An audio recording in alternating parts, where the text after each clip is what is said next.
O'ylashimcha, blogerlar tarixida hayitlik uchun bunaqa narsani hadya qilgan hali bloger bo'lmagan. Men o'z obunachilarim uchun Ka'bani ustiga yopiladigan Ka'ba po'shining maqomdoshi kisvani o'z obunachilarimdan bittasiga hayitlik qilib bermoqchiman. Ishoning, bu narsani narxiga bitta mashina olsa bo'ladi, lekin men o'z obunachilarim uchun shu narsani hadya qilaman.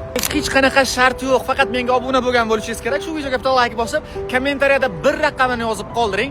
Bu g'olibni aniqlashimizda kerak bo'ladi. Yaqinda Abdurahmon Fozilov Husanovni qo'l qo'ygan kepkasini qo'yganida 500 mingdan oshiq kommentariy yig'ibdi.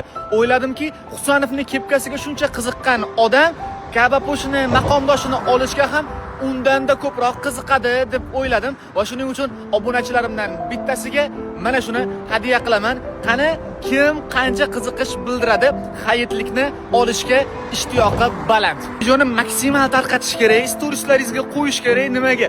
Ko'pchilikka yetib borsin va ko'pchilikka manfaati yetsin. Tez fursatlarda prямой efirda ko'rishamiz va hadyani g'olibga yetkazdiramiz.